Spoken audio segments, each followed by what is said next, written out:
A long time ago, humanity rose to become the dominant species on planet Earth. And we were able to do this because of one specific trait.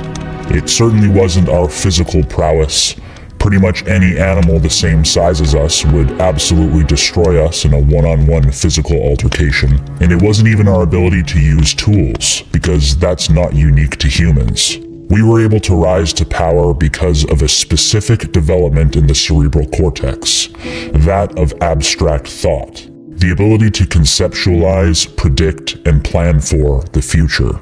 Unlike any other animal, human beings weren't just concerned with what they were going to eat today, but also what they were going to eat tomorrow, and weeks from now, and years from now. It was this instinct of future preservation that allowed us to ration our food, start to predict changes in seasons. We became the only animal in history that was able to consciously forego present pleasure in order to pave the way for a better future. And while this trait was perhaps the single greatest survival mechanism we ever developed, I'd also argue it's the very reason why it's so difficult to be happy. Because the world is modernized. Technology advanced so much faster than we did as humans.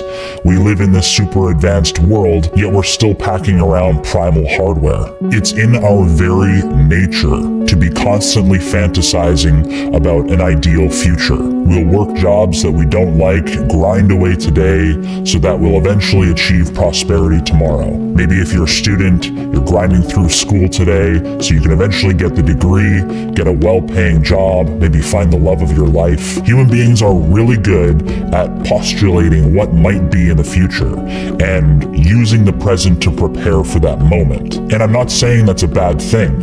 It's an extremely useful thing. It's a very motivating thing. We need to have some sort of goal and direction in our life, otherwise we're completely goalless and directionless. I mean, sometimes it's kind of weird being human, because not only do we exist in the present moment and have to do our day-to-day things, our duties and responsibilities, but we also psychologically exist at the exact same time in this abstract future, in this abstract potential that we ourselves generated. And a lot of the time, it's this abstraction that motivates us to get through our present, especially if our present is something that we don't generally like interacting with. But the problem we run into is the fact that there is another sensation that is universal to human beings worldwide, and that is the fact that we only experience life in the present moment. We prepare for a future that we will actually never get to experience. And if we place too many cards in the future basket at the dramatic expense of the present moment, then our entire lives can end up looking like a squirrel obsessively hoarding acorns in preparation for a winter that never comes, which seems in a way like we're constantly postponing our own happiness. And that can be extremely exhausting, especially if you've been doing that for years and perhaps even decades. It's almost like every single person who has ever lived and who will ever live, if left unchecked, will hamster wheel themselves right into their graves. So what's the solution to this problem? It might be really demoralizing me coming here and saying, you will never achieve your dreams. Your dreams are just an abstraction. You will never get what you want. But that's not true. There is a way to be optimistic about the future and still have ambition, yet still be able to take some of that future happiness into the present moment. And I propose that the way that that's possible is through gratefulness. Now, maybe you've heard this 1,000 times. Maybe you've heard that gratefulness is a really good idea and I should just be grateful for what I have. But how can I do that if my surroundings are honestly kind of shitty? And I understand this feeling completely. It's not easy to be grateful at all, especially if you're an ambitious person. In fact, I would say the more ambitious you are, the harder it is to be grateful, because being grateful is actually risky. You risk neutering yourself of the drive to push forward, to trend your life in an upward direction. If you spent your life dreaming of cookies, then gratefulness can often feel like you're forcing yourself to no longer want the cookie, but you want to want the cookie because that increases your chances of getting the cookie. But I think that's the wrong way to look at gratefulness. Gratefulness doesn't stop you from getting cookies.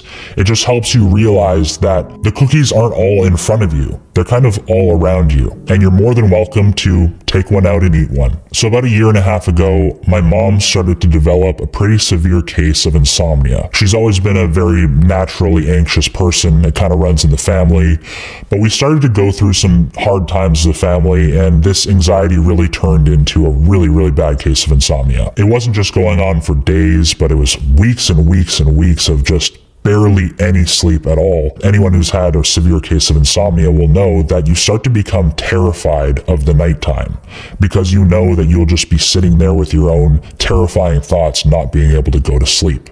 So this was going on for weeks, and I was starting to become extremely concerned for her mental health. One day she messaged me and said, "I've finally been able to get some good night's rest." And I was so relieved.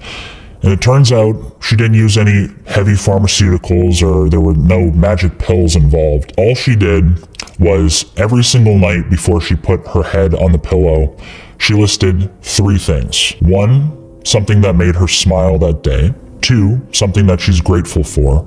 And 3, something that she did well. She started doing this every single night, and it's crazy to think that just simply reflecting on the good things in her life, that her frantically busy and noisy brain was able to calm down, and she was finally able to get the rest that she so desperately needed. And she didn't just start doing this randomly. This is all based on a study that she read. I'll put the link in the description. You guys can check it out. I guess what I'm trying to say is that gratitude, it gets you out of your head. You stop existing in the what ifs, and if this happens then that, or maybe this bad thing happened in the past and maybe I can get this done in the future. You start to really look to the present and the good things that are already in here. And I'd argue that by practicing habitual gratefulness, it doesn't stop you from getting the things that you want. You'll still want the things that you want. That primal instinct is not going away. But what it does do is it gives you permission to pull some of that future happiness into the present moment. Because if you're never happy with what you have, you will never be happy with what you get. Every single night before you put your head on your pillow, write 3 good things. Something that made you smile, something that you're grateful for, and something that you did well. And this might be difficult to see at first. And the harder it is to see at first, the worse you are at it. But I promise you, you'll get better. And as you get better and better at identifying the good things in your life, you'll come to realize